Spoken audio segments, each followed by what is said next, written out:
We focus on the heart of the GLP-1 community. Real people, real stories, and the fight for affordable access. By listening, you are supporting our advocacy efforts to make these life-changing medications accessible to everyone who needs them. This isn't just a podcast, it's a movement. Welcome to the GLP-1 Collective.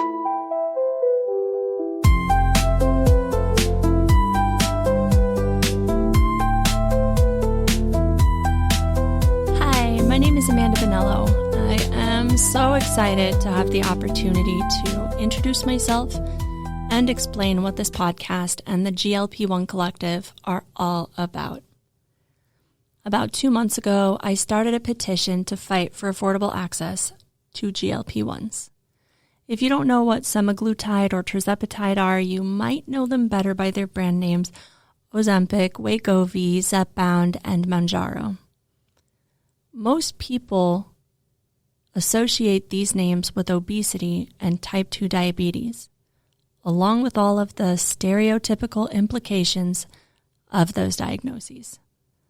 What they don't think about are the human beings who need this medication to live healthy, long lives and thrive. I started taking compound tirzepatide in October. During this time, the community was reeling because the FDA had just taken tirzepatide off of the shortage list, effectively cutting off hundreds of thousands of people from affordable access. And by that, I mean some people lost access altogether, because if you can't afford an extra $1,000 a month for the rest of your life, then you don't have access at all. This gave the community a brief window into what it would be like when the FDA officially took tirzepatide off of the shortage list. This medication had a real chance of going away entirely, and desperate people will do desperate things. People were stockpiling, spending their life savings to buy multi-year supplies worth, turning to the dark web to buy direct from China, and doing straight-up chemistry in their kitchens, mixing it themselves. This was when the petition to fight for affordable access was created. I consider myself a super empath. It hasn't always been a good thing, but as a parent, I see my own child struggling with the crushing weight of the world's injustices, and I see it as a superpower. To be able to feel so strongly for complete strangers, to be able to just take a beat and think about their full experience and truly feel it from their perspective. Like Brené Brown says, it's climbing down into the hole with a person in pain, rather than standing at the top and yelling down that it'll all be fine. At times, it can be crippling, but it is a gift. I couldn't help but imagine what it would be like to have a chance at a second life. A long life with your children, your spouses.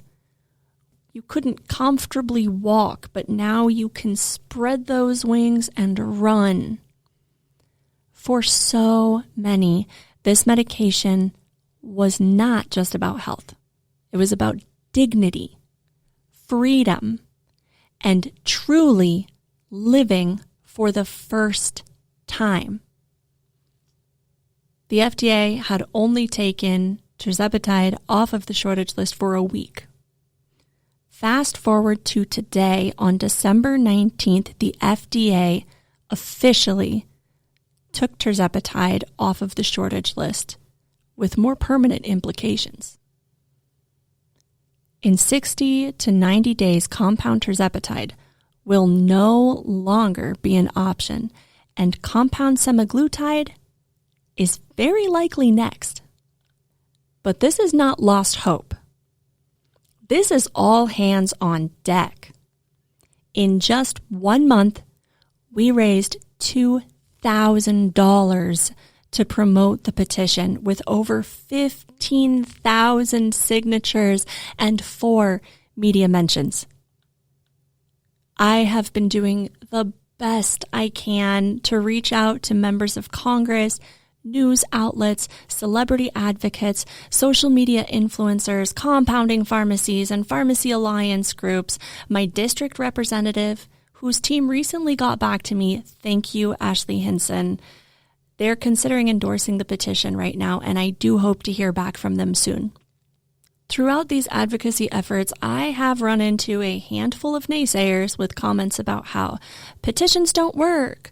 You'll never beat Big Pharma. Just give up and go gray. Petitions don't beat patent law.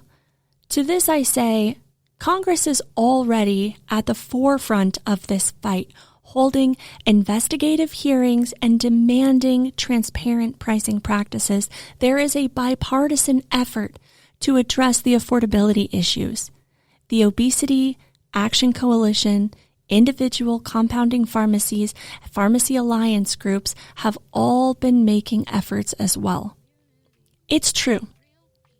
Petitions don't do anything, but large groups of passionate people backing the efforts of much larger entities do. And with the support of the media, our voices will be hard to ignore. This podcast is a labor of love. It's a sounding board with the mission of putting a face to this very human movement. Each week, we'll be interviewing the people whose lives have been forever transformed by these life-saving medications, their struggles, their successes, and their survival. I say life-saving because some people might tell you that the lives they had previously lived were hardly lives at all. Thank you so much for taking the time to listen and support this podcast and the fight for affordable access to GLP-1s. Please check the show notes for a link to sign and share the petition. I would like to give a huge shout out to Amanda Please and any others who have posted the links in their social media link trees.